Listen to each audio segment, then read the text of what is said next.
guys, I'm FJ Stock and welcome back to my YouTube channel. Today we are once again diving into the obscure world building and characters of my series, The Shadows of Light, which is the first book, Child of the Dragon Prophecy, second book, Heir of Two Kingdoms, more on the way. For the first video, we focused on Nemeth, and today we are going to focus on Esmeray. So let's get started. Hey everyone, I'm FJ Stock and welcome back to my YouTube channel. Like all the blood, or if they didn't think there was enough.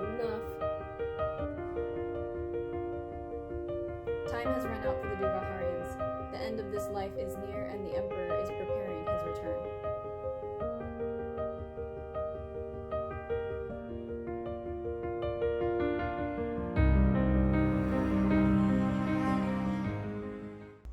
However, before I get started, of course, I have to warn you guys, spoilers up ahead. I'm talking spoilers for these books, spoilers for books that may never get written, spoilers for companion novels in the future, spoilers for everything.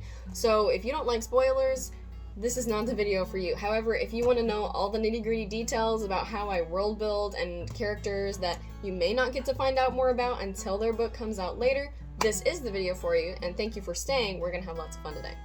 So, Esmeray. If you guys have read Heir of Two Kingdoms, you'll know exactly who I'm talking about. She's a big character who comes into play several times throughout the book in small, increments, but in a big way. But, like Nemeth, to understand Esmeray better, we need to go back to her creation.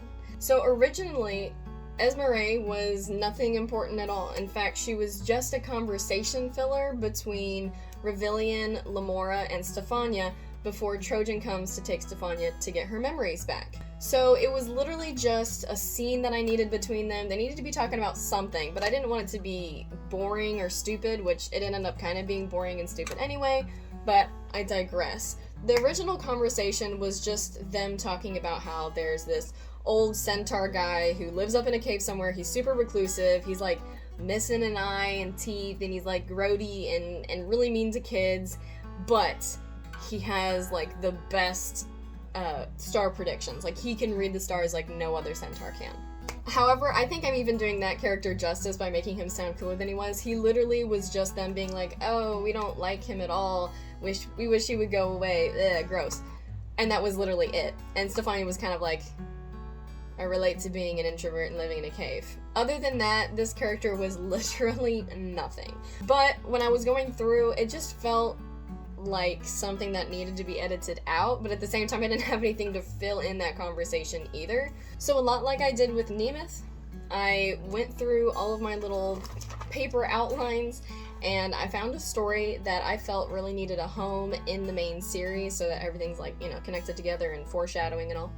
And I chose Priestess of Honlu Rasa. The story Priestess of Honlu Rasa is one of those stories where I saw a name on Pinterest and a picture, like a fantasy character picture, and I kind of squished them all together and was like, this vibe needs a whole storyline of its own. And I feel like this is a pretty typical thing for writers to do, but instead of just being a vibe, this story exploded into its whole important integral part in the series. And her name was Esmeray. She was this kind of pinkish haired, white skinned, blind, crazy looking centaur, and her name Esmeray meant dark moon or dark side of the moon, and I was like, oh my gosh, this is the makings of a priestess of Honlu Rasa. And to understand where I'm coming from with that, the centaurs believe that they came from the stars, that they are star beings that were shaped and put onto Rasa, the planet, to act as a mediator between the planet and the star realm. So they believe that when they die, they go back to Honlu Rasa, and that everything that's in Honlu Rasa are living creatures, and that stars, the sun, moon, stuff like that are just physical expressions of these very real beings in a very real higher dimension, basically. So when they talk about reading the stars, they're literally communicating basically with these sort of mapped out predictions that the stars make up as beings of a higher dimension. But also, as beings of a higher dimension, they also have power, and like the moon has power over the tides, they have a lot of control over what happens in Rasa, especially if they're able to tap into the ancient magic. That being said, most centaurs don't worship the stars, they just read what the stars tell them, but they understand that the Great Emperor has like dominion and control over all of Rasa and all of Hanlu Rasa, and should be solely worshipped. However, that doesn't mean that there haven't been branches of centaurs or other Shazuk people who have worshipped star beings and created cults and priestess of Hanlu Rasa, that have worshipped specific star beings. So with this in mind, Priestess of Hanlu Rasa was a story that came out of this sort of branch off of idea of a cult of centaurs who decided to worship a specific star being and wanted him to come down to Rasa and give them power to basically take over and kind of spread their cults so they would have more power and control, you know, like cults do. However, most star beings are aware of the fact that this is not a good thing to do, and so the one star being that did agree to it, he was not willing to share his power. He just wanted to pull the wool over the cult's eyes so he could get down to Rasa and then pretty much just recreate everything in his own like fallen image of Hanlu Rasa the way he wanted it to be. Priestess of Hanlu Rasa realized this, but too late, and so in order to close the bridge that she made, she has to use another artifact like we talked about in the first video, Who is Nemeth. This artifact is a staff, and it is the staff that connects Hanlu Rasa to Rasa. So she takes the staff, she does some pretty horrible things in order to get enough power to close the gate, but once she's closed the gate, everybody else is kind of dead, so she slaughtered everybody, which is not a good thing, even if you are doing it for the better of everybody, but also some of that power is left on Rasa. Originally, I had it to where this power was going to be used by some other villain who was going to twist the power, and that would be what put the forest into the sleeping, as you read about in Heir of Two Kingdoms and Child of the Dragon Prophecy. However, I never was able to like flesh out this story. I was like, okay, well, who is the villain?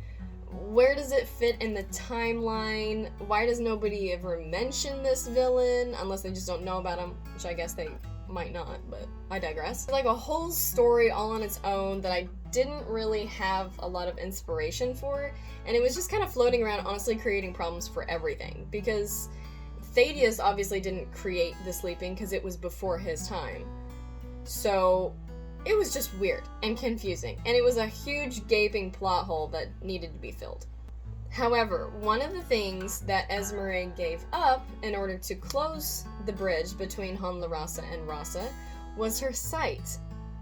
And a few other things like not being able to pass on to Hanlu Rasa when she dies, which is why she lives in a cave, because she can't stand to see the stars because it reminds her of what she's lost. Who is this starting to sound like? Starting to sound a lot like the random old centaur dude who lived in a cave and was a random conversation between Stefania and her friends.